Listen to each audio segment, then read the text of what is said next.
Ya, chiquillos, muy buenos días, espero que estén muy bien. No nos veíamos desde la semana antepasada, así que ahora vamos a retomar. La última clase que tuvimos, nosotros que estuvimos viendo, No creo que se han perdido esto, pero puede decir que te estaba acá. chiquillos, cuando entren a las clases, tratar en lo posible de entrar muteados o mutearse, ¿ya? De todas formas, yo no tengo problemas si es que se les olvida, yo aprieto mientras no sea algo, como se ha visto en algunos videos por ahí, ¿ya? Entonces, lo último que nosotros alcanzamos a ver fue lo que era la ley de Kirchhoff, ¿ya? En particular, la ley de voltaje de Kirchhoff, que nos hablaba de que la suma algebraica de todos los voltajes de rama alrededor de un lazo es cero, ¿ya? Un lazo era una trayectoria cerrada a través de un circuito eléctrico que va a comenzar y terminar en el mismo nodo. Y nosotros también vimos lo que era una malla, que es un lazo sin ningún otro lazo en su interior. Por lo tanto, nosotros lo que vamos a trabajar para obtener ecuaciones de la ley de voltaje de Kirchhoff son las mallas. ¿Por qué? Porque como vimos ahí, esta ley impone una restricción lineal entre los voltajes de rama. Por lo tanto, al sacar una ecuación que sea de un lazo y no de una malla, nosotros estamos de cierta forma generando una ecuación que es linealmente dependiente. Ustedes más adelante van a comprender quizás en profundidad qué es lo que es eso, pero por ahora basta con conocer que esa ecuación en particular no nos está entregando información adicional para resolver nuestro sistema. ¿Ya? Y hoy día esperemos que podamos ver al menos ley de corriente de Kirchhoff, resistencia eléctrica y a ver si alcanzamos a ver circuito serio paralelo. Si no, la próxima semana podemos terminar con todo eso. ¿Ya? Entonces, la ley de corriente de Kirchhoff. ¿Ya? La ley de corriente de Kirchhoff, a diferencia de la ley de voltaje, va a trabajar sobre los nodos. ¿Ya? Si estoy refiriéndome a algún concepto que hemos visto en las clases pasadas y ustedes no recuerdan qué era, me avisan. Ya yo puedo rápidamente hacer una repasada porque si no se acuerdan del concepto les va a costar más comprender lo que estamos viendo ahora. ¿Ya? Entonces, la ley de corriente de Kirchhoff establece que la suma algebraica de, ahí debería decir, todas las corrientes, no todas las corrientes, todas las corrientes, quizás quién redactó esto, creo que fui yo, que todas las corrientes que entran a un nodo o superficie cerrada, esto ampliando la definición, pero nosotros nos vamos a referir en particular a un nodo, es cero. ¿Ok? Entonces, la ley de Kirchhoff de corriente es una expresión de la ley de conservación de la carga. Esto quiere decir que la carga es indestructible. No se pierde ni se crea, se conserva, se transfiere, etc. Pero para nosotros aplicar la ley de Kirchhoff de corriente, debemos definir un sentido arbitrario para las corrientes que vamos a considerar positivas o negativas. De la misma forma en que nosotros consideramos una dirección del lazo y por tanto si entramos por el terminal positivo, el voltaje es positivo, y si entramos por el terminal negativo, el voltaje es negativo, acá tenemos que definir qué vamos a comprender por corriente positiva y corriente negativa. Entonces, nosotros vamos a asumir lo siguiente, que es lo que está acá. Esto no es absoluto, es lo que nosotros vamos a asumir para poder plantear lo que es la ley de Kirchhoff de corriente. Vamos a asumir que las corrientes que entran a un nodo o las corrientes entrantes son positivas o podríamos definir que las corrientes salientes como positivas. Definiremos entrantes como positivas y salientes como negativas. ¿Ok? O sea, una corriente que entra a un nodo va a ser positiva y una corriente que sale de un nodo va a ser negativa. Vamos a ver un ejemplo inmediato. Entonces, aquí tenemos un nodo. ¿Ok? Y nosotros recuerden que cada rama tiene su corriente. Por lo tanto, vamos a tener esta rama que está acá, que tiene su corriente y sub S, vamos a tener esta rama que tiene su corriente y sub 1, y vamos a tener esta rama que tiene su corriente y sub 2. ¿Ok? Entonces, en base a las direcciones que yo tengo acá, que un poco más adelante vamos a ver cómo defino las direcciones, por ahora las direcciones van a estar dadas. En este ejemplo en particular, ¿cuántas corrientes estarían entrando al nodo? Entre comillas, entrando. Una. Una, ¿cierto? Que sería I sub S. Entonces yo planteo la ecuación y digo I sub S es positivo, porque está entrando al nodo. Y por consecuencia, siguiendo la misma flecha que tenemos acá, las corrientes I sub 1 e I sub 2 estarían saliendo del nodo. Por lo tanto, serían negativas. O sea, I sub 1 menos I sub 2, y una vez que ya consideramos todas las corrientes, cerramos la ecuación igualándola a 0. ¿Ok? De ahí, por lo general, uno lo que hace, deja en una parte, deja los positivos en los extremos. O sea, estos que son negativos, los paso hacia el otro lado como positivos, y me queda que I sub S es igual a I sub 1 más I sub 2. ¿Se entiende? Sí, profe. Sí, profe. Perfecto. En el nodo 2 ocurre lo mismo. En el nodo 2, ¿cuántas corrientes estarían entrando al nodo 2? 2. 2, ¿cierto? Sería I sub 1, que estaría en este terminal, tiene esa dirección, e I sub 2. ¿Y cuáles corrientes estarían saliendo? Y sub S. Chuta, qué sincronizado. Exactamente, sería I sub S. Recuerden que la corriente que yo tengo en un terminal, ya, en un terminal de un elemento de dos terminales es la misma que tengo en el otro. O sea, la corriente que tengo en este terminal es la misma que tengo en este terminal. Y por consecuencia la corriente tendría esta dirección. ¿Ya? Eso es la ley de corriente de Kirchhoff. O sea, tenemos la ley de voltaje y también tenemos la ley de corriente. ¿Ya? ¿Hay alguna duda con la ley de corriente de Kirchhoff? No, profe, está claro. Perfecto. Entonces, como les decía, la ley de corriente de Kirchhoff es independiente de la naturaleza de los elementos. O sea, los elementos pueden ser lineales, no lineales, activos, pasivos, variantes, invariantes en el tiempo. Nosotros acá vamos a trabajar con uno en particular, pero para que ustedes lo sepan, sobre todo para los cursos que se les vienen más adelante, la ley de corriente de Kirchhoff es independiente de la naturaleza de los elementos. O sea, se cumple independiente del elemento con el que nosotros estemos trabajando. Y la ley de corriente de Kirchhoff expresa la conservación de la carga en cualquier nodo. ¿Ya? La carga no se puede crear ni destruir, solamente se puede transportar. Entonces, vamos ahora a ver un ejercicio. ¿Ya? Entonces, les voy a dar 2 minutos para que ustedes encuentren esa corriente I que aparece ahí. ¿Ya? 2 minutos, de ahí, si es que alguien tiene la respuesta, me la puede mandar por chat, y de ahí lo realizamos rápidamente. ¿Ya? Ya, chiquillos. Entonces, ¿cuál es la respuesta? Tal como varios me señalaron, la respuesta son 3 amperes. ¿Ya? Lo que señala Álvaro en el chat es correcto. Si la primera R ocupa una resistencia, y como están en paralelo, se distribuye la corriente y quedan 3. Ahora, nosotros no hemos visto lo que es la conexión en serie o en paralelo. Por lo tanto, la idea acá es aplicar directamente la ley de Kirchhoff de corriente. Ya después vamos a ir uniendo todo lo que son las conexiones en serie y paralelo. Lo primero que nosotros debemos hacer para plantear la ley de corriente de Kirchhoff sería encontrar nodos o plantear los nodos. En este caso, nosotros tendríamos un nodo aquí. Recuerden que un nodo es una conexión de 2 o más terminales. Por lo tanto, tendríamos un nodo ahí y tendríamos un nodo acá. ¿Ya? ¿Tendríamos un nodo ahí? Sí, también tendríamos un nodo ahí, pero planteando un nodo ahí, planteando la ley de corriente de Kirchhoff en ese nodo, ya es suficiente. Acá tenemos una fuente de corriente que me está imponiendo 4 amperes. O sea, me está diciendo que la corriente que circula en esta dirección son 4 amperes. O sea, voy a tener una corriente entrante con 4 positivo. No tengo más corrientes entrantes, pero tengo 2 corrientes salientes, que sería esta corriente de 1 amper, que tendría esta dirección, y esta corriente I, que era la variable que yo debía encontrar, que tiene esta dirección.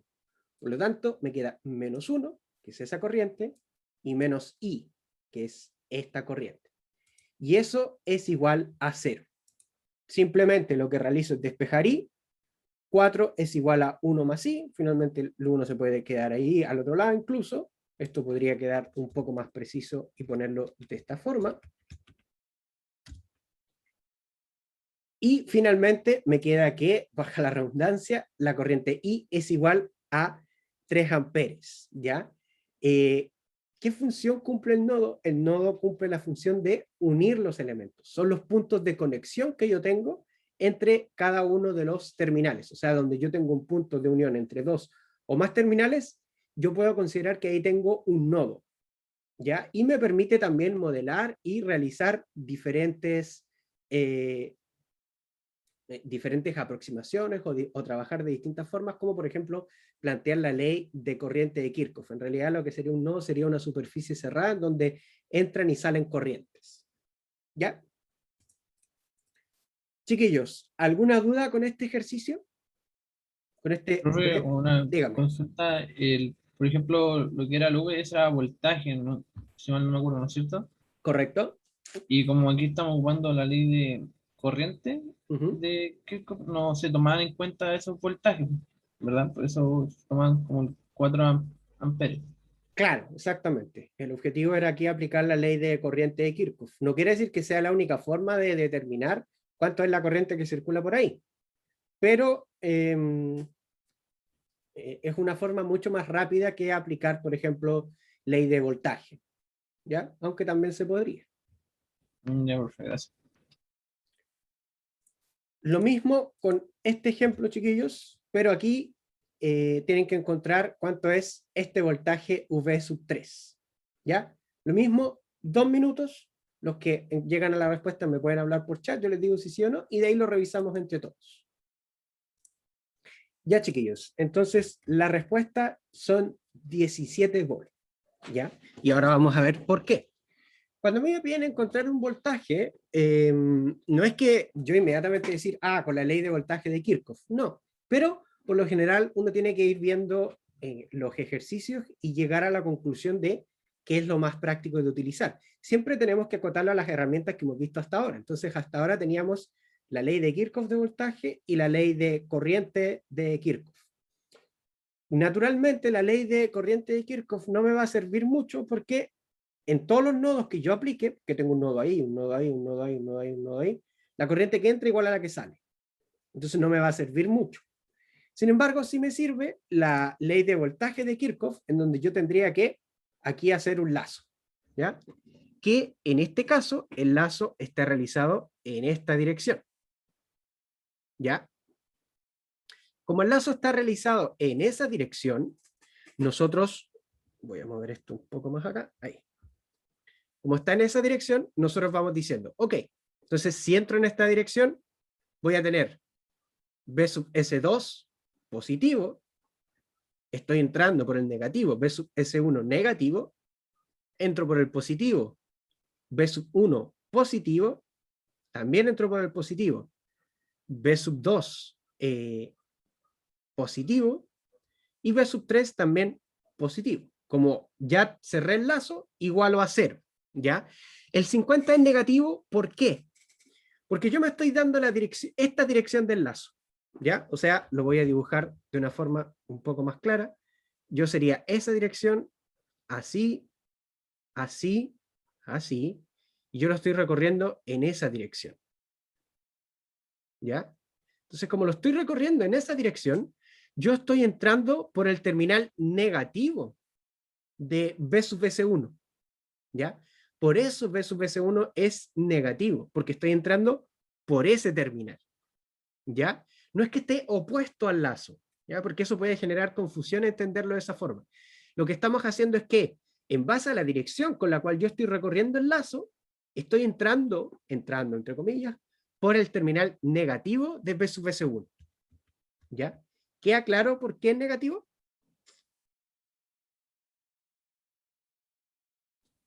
Profe, yo tengo una duda, ¿por qué determinó que la dirección del lazo era hacia allá? Que yo me equivoqué y creo que tomé como, si partiera como del B sub 1, como hacia abajo. Entonces, primero me quedaría nomás positivo, el otro me quedaría negativo. Perfecto. ¿Por qué determiné esa dirección? Porque se me ocurrió, ¿ya? no tengo ninguna directriz que me diga esta dirección o esta otra dirección. Pero si yo defino una dirección, si tengo más de una malla o un lazo, lo más recomendable es siempre seguir la misma dirección. Ahora, si tú lo hiciste con la dirección contraria, tienes que llegar sí o sí al mismo resultado. Y vamos a ver que llegamos al mismo resultado. Vamos a hacer también uno con dirección contraria, o sea, que vayamos en esa dirección. ¿Ya? Y vamos a ver a qué llegamos para que veamos que efectivamente llegamos a lo mismo. ¿Ya? Entonces, si seguimos en esa dirección, tú comenzaste desde B sub 1. B sub 1 sería positivo, o sea, tendríamos B sub S1 positivo. Siguiendo en esta dirección tendríamos menos B sub S2, menos B sub 3, menos B sub 2, menos B sub 1, y ahí cerraríamos el lazo, quedaría igual a 0. Si reemplazamos ahora los valores, B sub S1 dijimos que era 50, B sub S2 sería 15, por lo tanto me quedaría menos 15, B sub S3 nos queda de la misma forma, porque es la variable que queremos encontrar, B sub 2 sería menos 6, y B sub 1 sería menos 12, es igual a 0. Esto implicaría que B sub me quedaría 50, menos 15, menos 6, menos 12, es igual a B sub 3. Si yo hago esa resta, B sub 3 es igual a 17 volt. O sea, no va a cambiar el resultado si yo defino una dirección del lazo o la otra. ¿Ya? Eso es completamente arbitrario. Yo, por tendencia, por todo lo que he trabajado muchas veces, ya estoy como casi automatizado en hacerlo en dirección de las manecillas del reloj. Pero eso no quita que a lo mejor alguien prefiere hacerlo hacia el otro lado, por un motivo que sea, el resultado no va a cambiar, porque la variable en sí es una sola. El valor de voltaje es uno solo. Yo puedo tener distintas formas de llegar, pero el valor del voltaje es uno solo. Por ende, si yo defino una dirección contraria, tengo que llegar sí o sí al mismo valor. ¿Queda claro?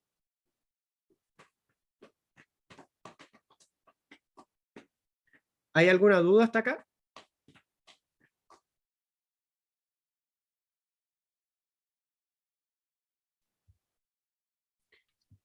Ya, supongo que no. No, profe, creo que... Perfecto.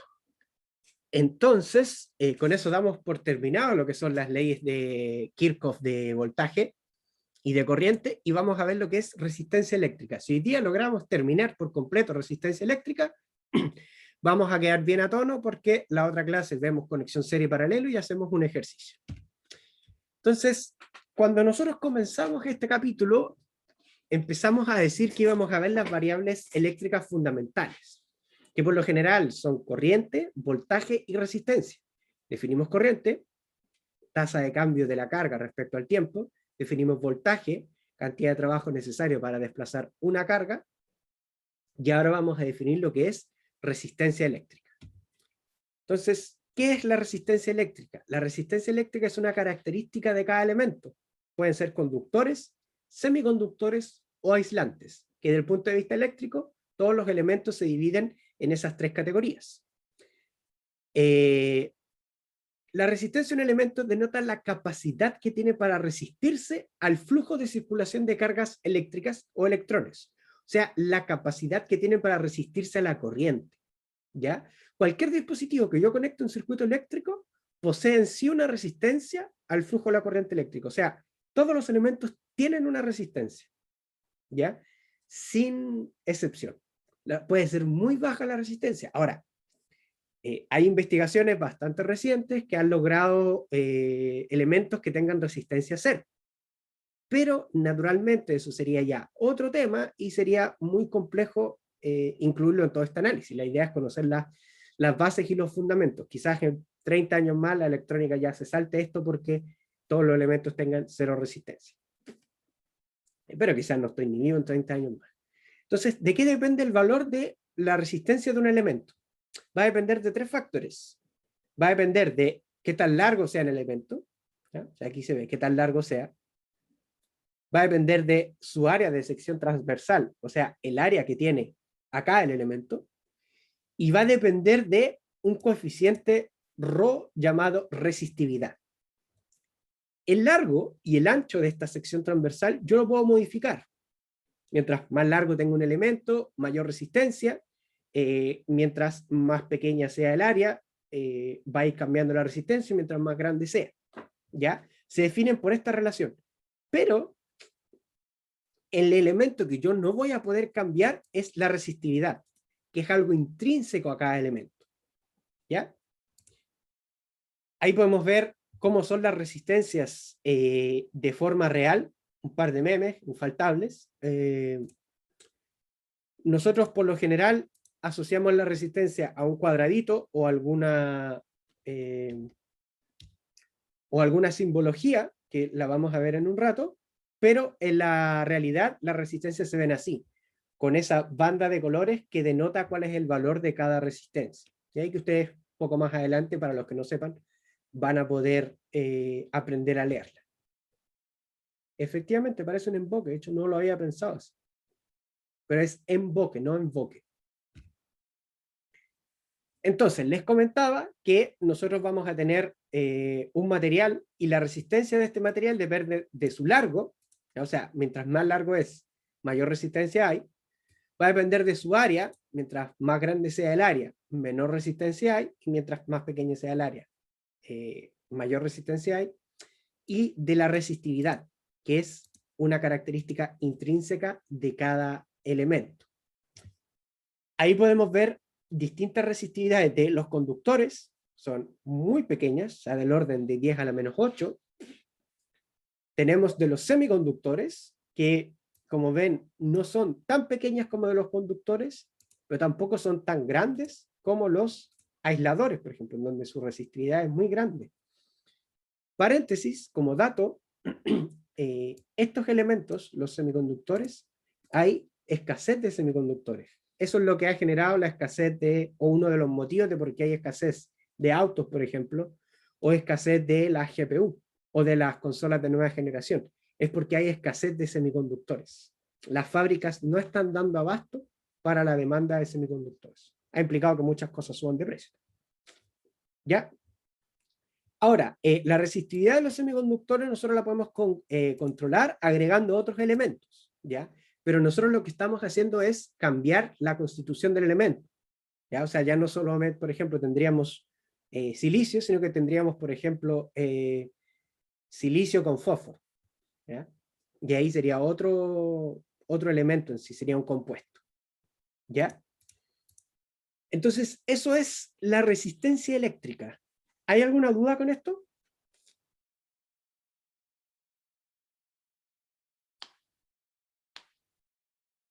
Entonces, como dimensionar un poco, la resistencia también podría ver como en el cableado técnico que hay en los postes, ¿no es cierto? ¿Los cables serían como un tipo de resistencia O sea, o no? todo elemento que esté conectado a un circuito tiene una resistencia. Lo que pasa es que los cables están construidos para tener la menor resistencia posible, porque a mayor resistencia yo tengo menor corriente y tengo más pérdidas. Entonces, en sí, yo no consideraría los cables como resistencia, sino que se consideran como conductores, como elementos que transportan la corriente y por consecuencia la energía eléctrica. ¿Ya? ¿Qué podrías tú considerar como resistencia? Por ejemplo, las cargas que tú conectas en tu casa. Un calefactor, por ejemplo, un hervidor. Pero ahí las cargas se pueden modelar solo con resistencia o con resistencia y otros elementos. No sé si eso responde a la pregunta. Sí, pero es como un poco Profe, imaginar más o menos un plano. ¿Mm? y ¿cómo se llama el disyuntor? ¿Podría ser una resistencia también? El disyuntor es en realidad un switch, abierto o cerrado. O sea, dejo pasar la corriente, no dejo Correcto. pasar la corriente. De ahí vamos a ver que en realidad sí podría considerarse una resistencia, pero un caso muy particular de la resistencia. ¿Ya? Sí, porque cuando hay un alza eso se corta. Ahora vamos a ver. ¿Por qué lo vamos a ver ahora? Porque ahora vamos a ver lo que es la ley de Ohm. Porque la ley de Ohm me va a relacionar voltaje, corriente y resistencia. Es una ley muy básica, al menos en su constitución matemática, pero que sin embargo es muy útil para analizar muchas cosas y es muy utilizada. Entonces la ley de Ohm me establece que la corriente que circula a través de un resistor es directamente proporcional al voltaje que posee este resistor e inversamente proporcional al valor de la resistencia. Esa sería la definición matemática. ¿Qué estoy tratando de decir con esto? Corriente en un elemento, en un resistor, es igual a voltaje partido por resistencia. Eso es. ¿Ya? O sea, corriente, que la medimos en amperes, es igual al voltaje partido por la resistencia. ¿Y por qué esta figura aparece de nuevo? Porque, fíjense, el voltaje es el que genera que la corriente circule, como que empuja a los electrones a que se muevan de un punto a otro. O sea, el voltaje empuja a la corriente o genera la corriente y es la resistencia la que como que quiere evitar esa circulación u oponerse a ese flujo de carga. ¿Ya? ¿Cuál es el símbolo de la resistencia? Es este. ¿Ya? Este es el símbolo de la resistencia donde tiene su corriente y su voltaje. ¿Ya?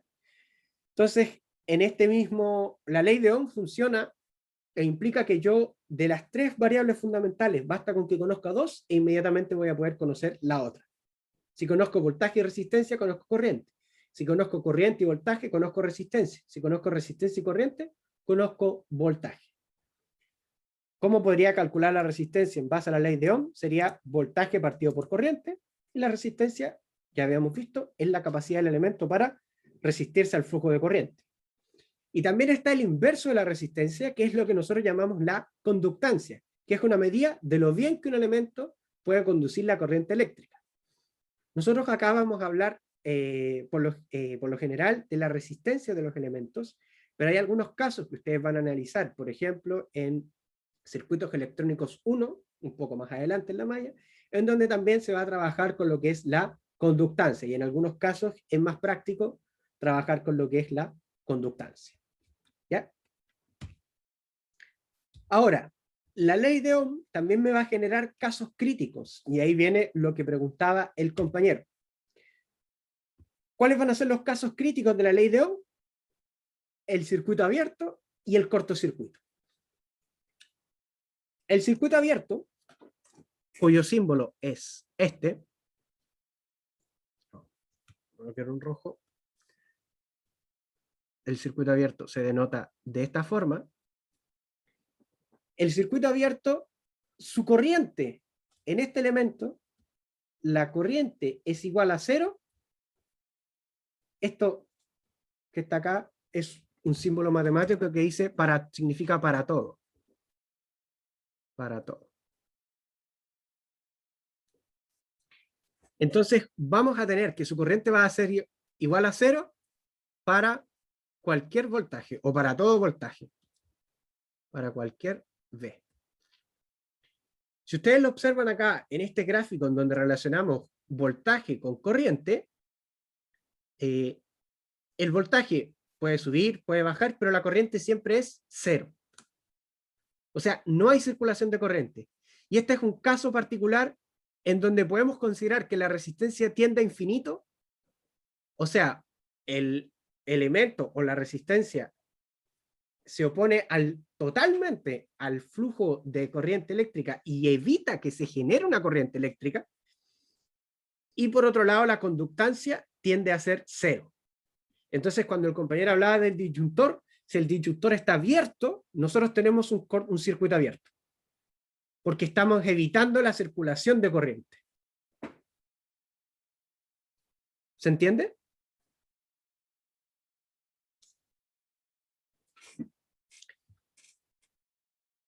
Y por otro lado, vamos a tener lo que es el cortocircuito, que su símbolo es así, y que es el caso contrario al circuito abierto. En el caso del cortocircuito, el voltaje es igual a 0 para cualquier corriente. O sea, en un gráfico de voltaje versus corriente, fíjense que el valor de la corriente puede cambiar, disminuir, pero el voltaje siempre es 0. Este es el otro caso crítico en donde acá la resistencia yo puedo considerar que es igual a 0 y que por lo tanto la conductancia tiende a infinito. Cuando el disyuntor se cierra, yo puedo considerar que ahí tengo un cortocircuito. Entonces, el disyuntor sí podemos considerarlo como un ejemplo de resistencia, pero de los casos críticos. ¿Ya? O sea, de los casos extremos cuando la resistencia tiende a infinito, o es muy grande en realidad. Claramente en la práctica no existe resistencia que sea infinita, sino que se entiende que es demasiado grande para las características del circuito, o el otro extremo sería el cortocircuito, que es cuando la resistencia es muy pequeña, ya muy cercana a cero y que podemos considerarla para efectos de análisis como 0. ¿Se entiende? Profe, tengo una duda yo. Dígame. Ese cortocircuito del que estamos hablando, no es como cuando uno dice que hubo un cortocircuito, no sé, en algún aparato electrónico. Es lo mismo, es lo mismo. ¿Por qué es lo mismo? Cuando nosotros hablamos que hubo un cortocircuito en un aparato electrónico, ¿qué ocurre con el aparato electrónico? Se daña, ¿cierto? Sí, Entonces, todos los aparatos electrónicos tienen resistencias que me limitan la corriente porque tienen un rango de corrientes que pueden tolerar. Cuando hablamos que se correcto. produce un cortocircuito es porque la resistencia en alguna parte, por algún motivo, que obviamente tendríamos que averiguar por qué, se hizo muy pequeña, muy cercana a cero. Por lo tanto, no hubo algo que limitara esa corriente, se generó una sobrecorriente que terminó dañando este elemento. A eso se refiere cuando hablamos que hubo un cortocircuito. ¿Por Ya, ya, ya, qué? ya. Porque usualmente tenemos dos casos. O el elemento que estamos tratando que funcione no recibe la suficiente energía eléctrica, ya sea porque no tiene el voltaje apropiado o la corriente apropiada y por lo tanto no funciona, ese sería un caso. Y tenemos el caso en el otro extremo, en donde un elemento recibe más voltaje o más corriente del que requiere, por lo general más corriente, el voltaje es un poco más manejable, y por lo tanto algún elemento termina averiado. ¿Ya? Este caso es el más común, puesto que este caso los circuitos vienen muchas veces preparados y uno los conecta directamente a la alimentación y el circuito en sí internamente hace esa transformación. Por lo tanto, este caso es poco común, ¿ya? A no ser que alguna parte del circuito se haya averiado, que en ese caso se averian por lo general por un cortocircuito, por sobrecorriente, no tanto por sobrevoltaje, pero sí por sobrecorriente. Entonces, a eso se refiere cuando uno dice que hubo un cortocircuito. La corriente aumentó mucho y por lo tanto dañó algún elemento o el circuito completo. Profe, ¿y podemos entender que, por ejemplo, cuando hay un cortocircuito y dice que el voltaje es igual a 0 en toda la resistencia, o sea que la resistencia no tiene como la fuerza que la empuja, ¿no? Una cosa así. O sea, Sería el voltaje. es que si no tenemos voltaje, recuerda que estamos refiriendo a que ese elemento en particular no tiene voltaje, no es que en el circuito completo no haya voltaje. ¿Ya? Eso hay que tenerlo Ya, ya, ya. presente. Recuerda que la definición de la ley de Ohm nos dice que circula a través de un resistor, o sea, aquí estamos hablando de un resistor, no estamos hablando del circuito completo. Porque si yo tengo un circuito con 5 resistores, debiese aplicarle la ley de Ohm individualmente a cada resistor o a cada elemento del circuito. ¿Ya? Entonces, eso es Correcto. un parámetro a considerar. Entonces, si ocurre un cortocircuito, lo que nosotros estamos diciendo es que la resistencia total del circuito o de alguna parte del circuito bajó mucho. Pero el circuito sigue teniendo su voltaje de alimentación. Por lo tanto, sigue habiendo una circulación de corriente, pero ahora nada limita esa circulación de corriente. Porque la resistencia que la limitaba se fue a cero. Si la resistencia se va a cero, Listo. la corriente aumenta, hasta que termina dañando los dispositivos. Ok, profe, gracias. Claro, o sea, al cerrar un circuito con un disyuntor genera un cortocircuito.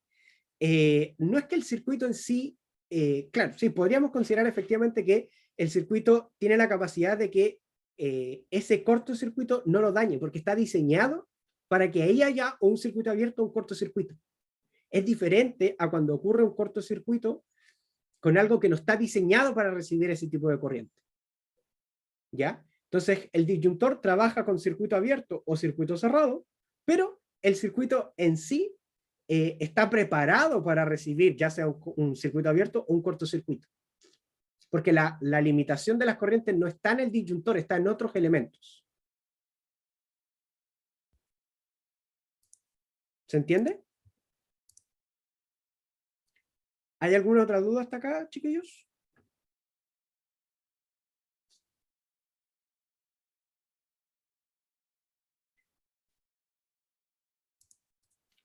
Creo que de momento no. Ya. Ahora, para ir cerrando todo esto, nosotros ya vimos entonces, en un comienzo, veíamos una red, ya, elementos que los veíamos como una cajita, conectados entre sí, que tenían voltaje y corriente, pues no hablamos qué tipo de elementos eran, solamente los fuimos viendo con su corriente y su voltaje. Ahora vimos que teníamos la resistencia. Y vamos a ver otros dos elementos que son las fuentes de tensión y corriente. Y con eso ya vamos a tener un espectro listo para poder ir aplicando leyes de Kirchhoff de voltaje, de corriente o ley de Ohm. El primer elemento y el más común es la fuente independiente de tensión. La fuente independiente de tensión es un elemento de dos terminales, o sea, ahí hay un terminal y ahí hay otro, que mantiene un voltaje determinado a través de sus terminales. O sea, entre este punto y este punto siempre hay el mismo voltaje, independiente del circuito que yo le conecte, y lo que va a cambiar es la corriente. Si nosotros lo vemos en un gráfico de voltaje versus corriente, la corriente puede ser cualquiera, o sea, puede cambiar, pero el voltaje siempre se va a mantener fijo. ¿Ya? O sea, cuando yo pongo una fuente de tensión, estoy imponiendo entre esos dos puntos un voltaje.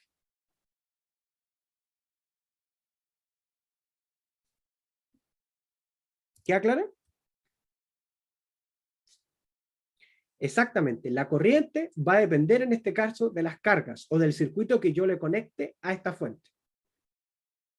Porque ese circuito podría tener mucha resistencia, poca resistencia, resistencia intermedia. Ahí yo voy a tener que entrar a picar y encontrar cuánto es esa corriente. Pero el voltaje de la fuente se mantiene igual. ¿Queda claro? Profe, y eso va para solamente lo en serio, ¿no? No. Acá no estamos hablando de elementos en serie, elementos en paralelo. La fuente independiente de tensión da lo mismo lo que yo le conecte entre sus dos terminales. Siempre va a tener el mismo voltaje. Entre sus dos terminales. Exacto. Siempre va a tener el mismo voltaje entre sus dos terminales. ¿Ya? Yo le podré conectar elementos en serie, en paralelo, que pueden cambiar el voltaje de esos elementos y pueden dividir este voltaje, no sé, pues, entre dos resistencias. Pero esta fuente tiene siempre el mismo voltaje entre sus terminales. ¿Ya? Y por otro lado, está la fuente independiente de corriente, que es análoga a la de tensión, pero lo que hace es imponer una corriente. O sea, en todo lo que esté conectado a la misma rama o impone la corriente que hay en esta rama, que después en este circuito arbitrario se podría dividir, etc. Pero en esta rama y todo lo que esté conectado a la misma rama de la fuente de corriente va a tener la misma corriente porque está impuesta por esta fuente. Y lo que puede cambiar es el voltaje de la fuente y por ende el voltaje que va a tener este circuito arbitrario. ¿Ya? Las fuentes de corriente se usan como elementos teóricos para poder trabajar los circuitos eléctricos, pero en la práctica una fuente de corriente, por así decirlo, no existe. O sea, cuesta mucho generar un elemento que fije una corriente. ¿Ya? O sea, generar una corriente fija, ¿no? Lo que uno hace es obligar a que el circuito siempre tenga la misma corriente y tener algo que se comporte como una fuente de corriente, pero la fuente de corriente en rigor, o siendo un poco más riguroso, no existe como tal. ¿ya? Pero nosotros las vamos a utilizar para realizar los análisis, porque también me permite poner en práctica varias cosas. Y finalmente, y con esto ya terminamos, vamos a hablar y vamos a dividir los elementos que hemos visto en dos grupos. ¿Se acuerdan cuando nosotros hablamos de lo que eran la convención pasiva, la convención activa? Y hablamos también de que nosotros vamos a considerar una convención pasiva. Como vamos a considerar una convención pasiva, vamos a tener elementos pasivos, o sea, elementos que van a estar absorbiendo potencia y que nos van a entregar potencia bajo ningún punto de vista, y vamos a tener los elementos activos que van a ser elementos que van a estar entregando potencia. O sea, unos absorben la potencia y otros la entregan, o la energía, dependiendo del punto de vista. Para los elementos pasivos, nosotros vamos a tener un voltaje y su corriente siempre va a entrar por el positivo. ¿Ya?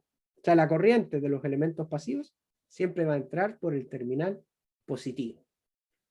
Y en el caso de los elementos activos, va a ser al revés. La corriente va a salir por el terminal positivo. Lo mismo en la fuente, ya sea fuente de tensión o fuente de corriente.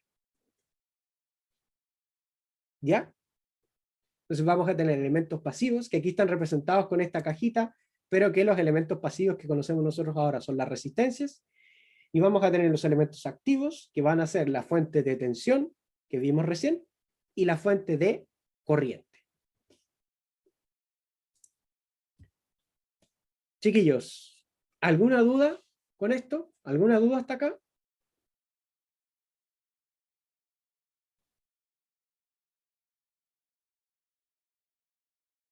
O sea, eso al menos se entendió, o sea, al menos lo entendí. Ya. Bueno, si no hay más dudas, ¿qué nos quedaría ahora entonces para ver? Nosotros solamente nos quedaría ver lo que son los circuitos en serie y paralelo. Entonces, ¿qué les voy a pedir yo para que vengan más o menos preparados a la próxima clase y así podamos avanzar un tanto más rápido? Bueno, si ustedes quieren revisar la PPT en profundidad, ningún problema, pero lo que sí les pido que revisen son las definiciones. Tengan súper claro lo que es un nodo y tengan claro de que la conexión en serie o dos o más elementos van a estar en serie si comparten exclusivamente un solo nodo. Y los elementos en paralelo van a estar conectados al mismo par de nodos. O sea, vamos a ver los circuitos en serie y paralelo y vamos a ver que no depende de la orientación con las que esté conectada la resistencia. O sea, la resistencia puede estar así, puede estar así, puede estar así, puede estar así, puede estar así, puede estar doblada, pero no depende de la orientación que tenga la resistencia. La conexión en serie y la conexión en paralelo dependen de los nodos que compartan las resistencias, o los elementos en particular. ¿Ya? La conexión en serie y paralelo no es solo para las resistencias, es para cualquier elemento. ¿Ya? Entonces, esa conexión en serie o paralelo depende de los nodos. No depende de la orientación que tenga el elemento. Yo puedo tener dos elementos que están así y pueden estar en paralelo, puedo tener dos elementos así y pueden estar en serie. ¿Ok? Así que eso es lo que vamos a ver en la próxima clase, y también vamos a, si nos da el tiempo, hacer un ejercicio que mezcle todo esto. O sea, que como vamos a tener un ejercicio que nos mezcle ley de Ohm con las leyes de Kirchhoff de corriente y voltaje, y también podemos utilizar sobre la misma lo que es el circuito en serie y paralelo. ¿Ya? Chiquillos, ¿alguna duda con la clase de hoy? ¿Algo que no haya quedado tan claro?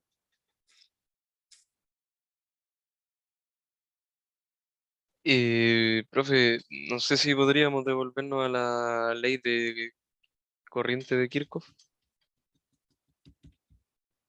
¿Ya?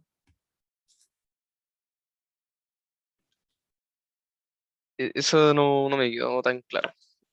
¿Y por qué no me dijo en el momento? No sé, como estamos contra el tiempo, no quería interrumpir. Ya, pero ¿qué le dije yo al comienzo de la clase? Que si algo no queda tan claro, me tienen que decir. Que estemos contra el tiempo no quiere decir que vamos a avanzar independiente si se entendió o no. Quiere decir que vamos a tratar de avanzar un poco más rápido, pero si algo no se entiende, igual le vamos a dar una vuelta, ¿ya? Para que lo tengan presente para las clases que nos quedan. Que vayamos un poco más rápido no quiere decir que vamos a pasar así las PPT y si alguien entendió bien y si que no entendió mal, ¿ya? Porque no es el objetivo y porque no tiene sentido tampoco, ¿ya? Mira, la ley de Ok, Kirchhoff profe. de corriente nos establece básicamente que la suma algebraica, o sea, la suma de elementos o de números positivos y negativos de las corrientes que van a entrar o salir de un nodo son cero, ¿ya? ¿Te acuerdas que me preguntaron para el ejemplo que vimos aquí? ¿Por qué yo definí una dirección del lazo si se puede definir la otra? En el caso de la ley de corriente de Kirchhoff, yo tengo que definir cuáles corrientes voy a considerar como positivas y cuáles voy a considerar como negativas. Entonces nosotros definimos que las corrientes que entran al nodo son positivas y las que salen del nodo son negativas. ¿Hasta ahí va claro? Sí, eso sí. Ya. Ahora, la dirección de las corrientes y de los voltajes. Nosotros vimos acá más abajo que la dirección de las corrientes y las polaridades van a depender si es elemento activo, si es elemento pasivo, cómo se divide la corriente, pero eso lo vamos a ver más adelante. Para efectos de la comprensión de la ley de Kirchhoff, en un comienzo ya me dan la dirección de las corrientes. Entonces, esta corriente me están dando que va en esa dirección, en la misma dirección que tiene la flecha. Esta corriente en esa dirección y esta corriente en esa dirección. Entonces, si yo tomo la dirección que tiene esta flecha, esta corriente I sub S está entrando a ese nodo, o sea, está llegando al nodo. Imagina que esto es como un autito que tiene esa dirección. Un autito que tiene esa dirección, un autito que tiene esa dirección. Y este sería el destino o el punto de partida. Esta corriente con esa dirección o este autito, ¿está llegando al nodo o está saliendo del nodo? Está llegando al nodo. Está llegando o está entrando. Por lo tanto, esa corriente nosotros la consideramos como positiva al momento de ir planteando la ecuación. Entonces, corrientes que entran, positivas. En este caso, a este nodo, ¿cuántas corrientes están entrando o llegando al nodo? ¿Una? Una, ¿cierto? Por lo tanto, solamente ponemos una corriente como positiva. ¿Y cuáles son las corrientes que estarían saliendo? ¿O qué está pasando con I sub 1 e I sub 2? Se supone que al llegar, o sea, al salir del nodo, saldrían negativas, ¿o no? Exactamente. Entonces, I sub 1 e I sub 2 me quedan como negativas. Como yo sé que a ese nodo están confluyendo, cuando me refiero a confluir, quiere decir que están entrando o saliendo tres corrientes, y las tres corrientes ya las tengo en mi ecuación, yo cierro, entre comillas, esa ecuación diciendo que esa suma algebraica es igual a 0. Y de ahí puedo despejar para encontrar las variables que yo necesite. Esto es solamente para dejar todo positivo. Después, en base a los valores que yo tenga de corriente, voy a poder encontrar cuánto es cada una de las corrientes que me da. Y vimos este ejemplo en donde teníamos que encontrar cuánto era el valor de esa corriente. Lo que hacemos es, planteamos una ley de Kirchhoff de corriente en ese nodo. Recordemos que un nodo es una interconexión de dos o más terminales. Y a ese nodo, ¿cuáles corrientes estarían entrando al nodo? Una, Una, que ¿no? sería 4 amperes, ¿cierto? Sí. Entonces, 4 amperes sería positivo. De este mismo nodo estaría saliendo la corriente I y la corriente de 1 ampere. Por lo tanto, sería menos 1 menos I. O sea, 4, que es la corriente que está entrando, menos 1 menos I, que son las que están saliendo, es igual a 0. Despejo I, porque es la única que no conozco, y llego a su valor. Esa es la ley de Correcto. corriente de Kirchhoff. No sé si ahora quedó más clara. Sí, profe. Ahora sí ya comprendí. Perfecto. Ya no se vuelve a quedar con la duda. Bueno, ¿Ya? gracias. Chiquillos, ¿alguna otra pregunta?